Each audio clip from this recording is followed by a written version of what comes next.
I called my boyfriend crying because my mom passed away and needed him home, but he chose drinks with the boys over consoling me, then told his friends I was using her death to control him, so now he gets to see how controlling single life can be.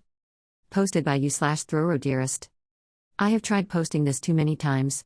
I've never used Reddit before, only seen videos, but I'm hoping to get some much needed insight. I have been in a relationship with my boyfriend for 4 years. Our relationship has been very good for the most part, some fights here and there but nothing worth noting, until a week ago. I got a call from my brother telling me my mom had passed away last Friday. Growing up, I was never super close with her, we were usually fighting, but over the last 5 years our relationship improved tremendously. We text throughout the week and every Sunday I would go on 4 to 5 hour drives with her on speaker to keep me company, talking about anything and everything under the sun. She became my best friend. For context, my boyfriend knows how close we had gotten and had even joined me for some of those drives. Now is the problem. My boyfriend has a fairly close group of friends that he keeps up with, usually gaming with them throughout the week. Then, once a month, him and his friends will hang out and drink. He let me know a few days prior that he would be hanging out with them that Friday. When I got the news, I immediately called him, breaking down and telling him I didn't know what to do and that I knew I needed to be with him tonight. He went from consoling me to saying, "I let you know a few days ago I have plans with my friends, I only get to see them once a month." I told him I understood, but I really needed him and I'm sure they would reschedule, to which he said they definitely wouldn't be able to as they all have their own responsibilities. After some more time going back and forth, I gave in and said I would be okay with him going as long as he left early. Since he leaves at 7 p.m., I said I would like for him to come back by 11. He agreed.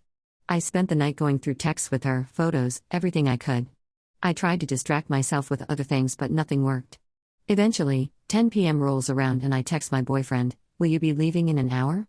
To which he responds, "You told me 12, so I'll be leaving then." I told him I said 11 and I was standing by that. He didn't respond after, and came home at 12. I asked him why he didn't reply and why he didn't just come back an hour earlier.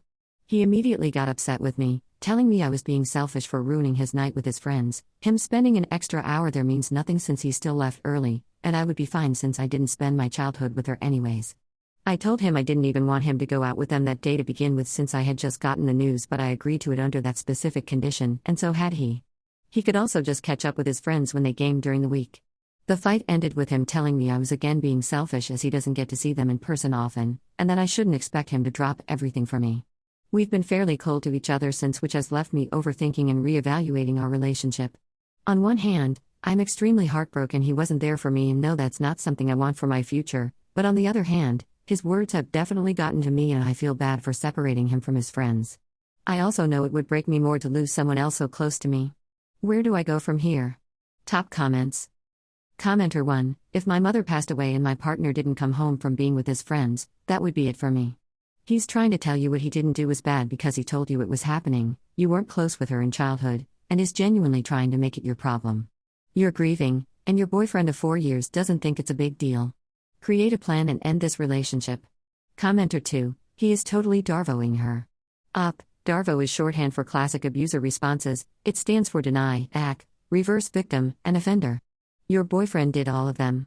He denied that he agreed to come home at 11, he attacked you for asking him for emotional support, and then made himself the victim of your demands, instead of letting you be the child who just lost her mother and needs emotional support.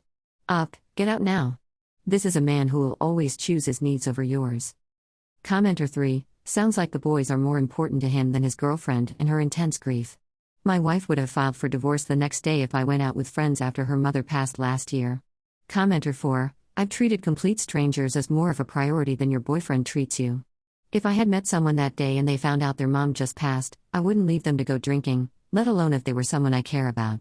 End it. This guy doesn't care about you at all. Update, 2 days later. I want to start off by saying thank you so much to everyone that commented.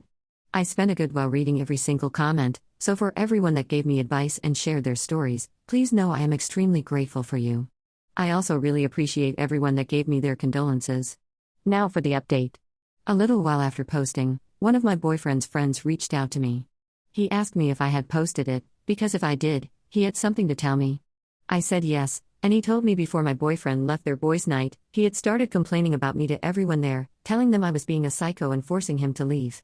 He completely lied about my relationship with my mom and told them I wasn't close with her at all, rarely talked to her, anytime I mentioned her I did nothing but badmouth her, and that I was using her passing as a way to control him.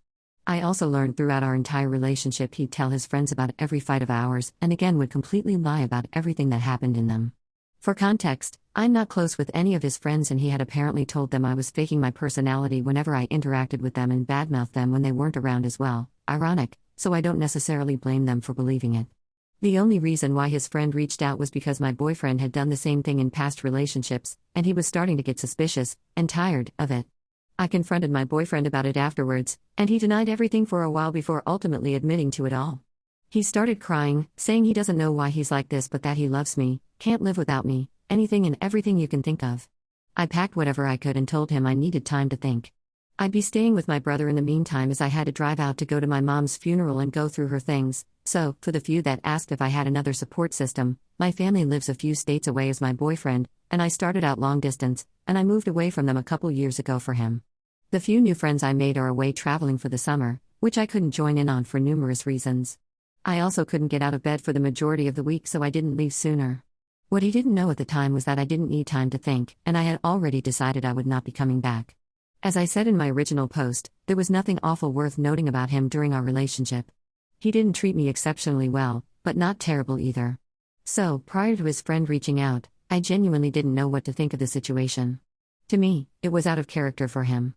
My main thought was the news of her passing might have hurt him a lot as well, and he didn't know how to handle it.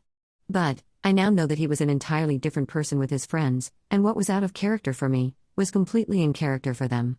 It definitely scares me to think of what would have happened if I didn't post and never learned the things he was saying when I wasn't around. I also have no clue what I'd do if another life-changing event happened and put something else above being there for me. So, to everyone that wanted an update, just know I have completely removed him from my life. No amount of tears and fake apologies will convince me otherwise. He wasn't there when I needed him and that's enough, but the lying and fake stories he'd share on top of that is terrifying. I know my mom would rip me a new one if she heard all of this, and I did anything other than leave him. I will always be grateful for this little corner of the internet and the awful future it saved me from.